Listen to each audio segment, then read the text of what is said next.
ابھی کام ہمارا رسم پر آ رہا دن بدن، ایک رسم، بس ایک رسم ہے بیچارے، جیسے صبح ہوتی ہے شام ہوتی ہے، اب ایسا ہمارا کام ہوتا ہے. صبح گشت کا دن آیا گشت کر لیا، تعلیم کا موقع آیا تعلیم میں بیٹھ گئے، بس ہمارا کام اتنا ہی رہ گیا. ہمارے اندر وہ دھن اور فکر نہیں آتی کہ یہ آنے والی جو بقیہ امت ہے وہ کیسے آئے، وہ نہیں آتی. ہم مجمع کو دیکھ کر خوش ہو جاتے ہیں، ارے بھائی کتنا بڑا مجمع ابھی باقی ہے، نہیں آیا، کب کیسے آئے گا. ہمارے بزرگوں پر اس کا غلبہ ہے، حضرت جی پر اس کا غلبہ ہے. یہ امت کیسے آئے،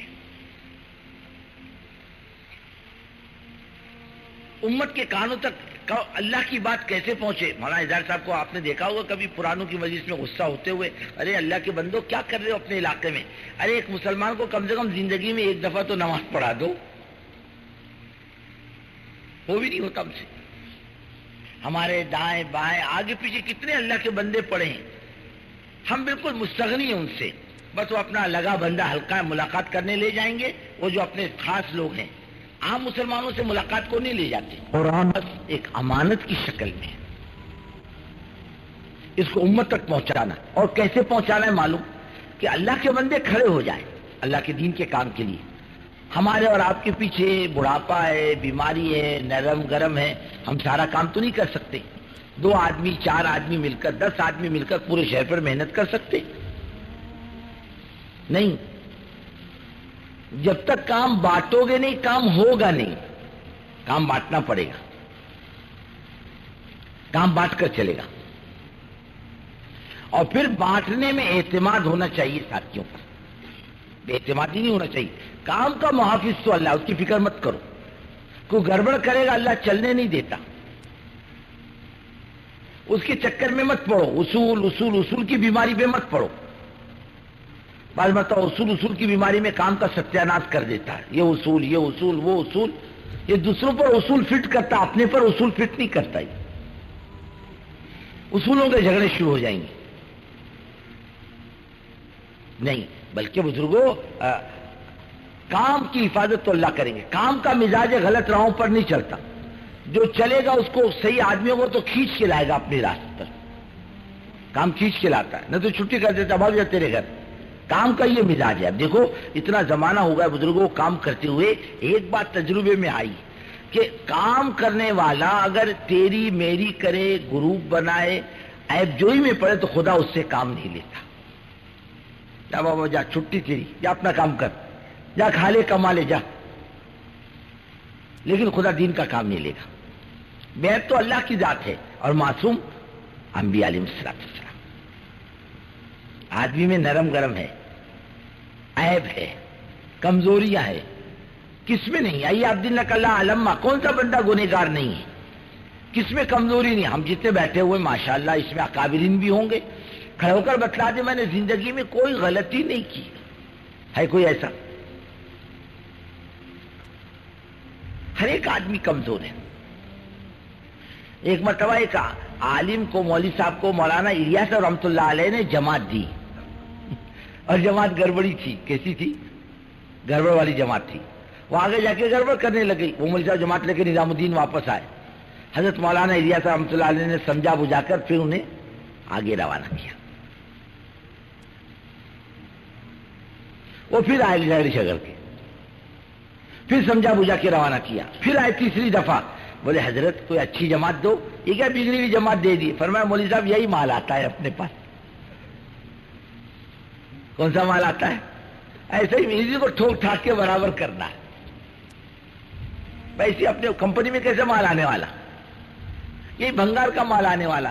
لیکن کمپنی اس کو دھو دا کے صاف صف کر کے دوا مار کر اس کو نکھار کے مارکیٹ میں لاتی ہے. بھنگار مال کو کیا کرتی؟ امت تو صدیوں سے بے دین پڑی ہے. یہ آئی یہ بگڑی ہوئی قوم. ایک جماعت آئی تھی ایک مرتبہ ایک صوبے سے، اچھی جماعت تھی. اس میں خان صاحب تھے. وہ بولتے تھے بس دنیا میں حق حلال ہم ہی لوگ کھاتے ہیں، دوسرا روزی کوئی حلال کی نہیں کھاتا، وہ حرام کی روٹی کھاتے ہیں. ہم حلال کی روزی کھاتا ہے بس. تم کون سی حلال کی روزی کھاتے ہو؟ بولے ہم افیم گانجے کا دھندا کرتا ہے، ہمارا حلال کا مارے باقی سب کا حرام کا. ایک دن امیر صاحب کا گریبان پکڑ لیا اس نے ہمارے مرکز پر. میں بیٹھا تھا، میں نے کہا امیر صاحب یہ کیا؟ پٹواؤں اس کو، دو آدمی بول کے 2 تھپڑ مارے اس کو. نہیں بولا ایسا مت کرو، مارو گے بھاگ جائے گا، پھر بننے کا کوئی راستہ نہیں رہے گا اس کا، کون سنبھالے گا اس کو؟ امت تو ایسی بگڑی ہوئی ہے نہیں بگڑی ہوئی، گڑبڑ کرنے والی ہے تو ہے ایسی.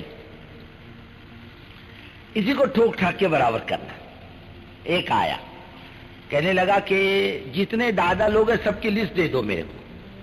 میں نے کہا کیوں بھائی؟ بولے ملاقات کروں گا. میں اسی لائن کا تھا بولے کسی زمانے میں. تو قوم ایسی آنے والی ہے اپنے پاس، اپنے پاس غوث قطب ابدال آنے والے. ارے بولو نا، کوئی بزرگ آنے والا نہیں، یہ قوم آنے والی ہے. یہ کام کرنے والی اس وقت کیسے، کون کہاں سے آیا یہ دیکھو نا. کیوں ہم خانقاہ سے آئے کیا؟ نہیں، کوئی بیپار سے آیا، کوئی آفس سے آیا، کوئی کمپنی سے آیا، کوئی دادا گیری سے آیا، کوئی بے دینی کے راستے سے آیا، کوئی حرام کمائی کے راستے سے نکل کر آیا. یہ چاروں طرف سے آنے والی امت ہے اپنے پاس. یہ تو بگڑی ہوئی ہے. اس کو سمیٹ کر ٹھوک ٹھاک کے برابر کرنا ہے کام میں، اسے چلانا، یہی کام کرے گا انشاءاللہ. اور کام کرنے والے لوگ ایسے ہی ہیں، یہ کام کرتے ہیں. اور اللہ تعالیٰ نے یہ نہیں کہا فلاں کرے گا تو لوں گا، نہیں تو میں کسی سے نہیں لیتا. ارے وہ اللہ تعالیٰ بڑی قدرت و طاقت والا ہے، جو اللہ کے دین کے لیے کھڑا ہو جاتا ہے صحیح نیت کے ساتھ، پھر اللہ اپنے خزانے سے ساری نعمتیں دیتا ہے. علم بھی دیتا، صلاحیت بھی دیتا، روزی بھی دیتا اللہ تعالیٰ. اللہ کے خزانے میں کسی چیز کی کمی نہیں. ہمارا مال، ہمارا علم، ہماری صلاحیت دین کی محتاج ہے، اور اللہ کا دین کسی کا محتاج ہے. حضرت جی دامت برکاتہم پرانوں میں فرمانے لگے تم کرتے رہو، صلاحیت تو اللہ اپنے خزانے سے دے گا، کیسے دے گا پتہ نہیں چلے گا، وہ دے گا. پھر کئی واقعات سنائے.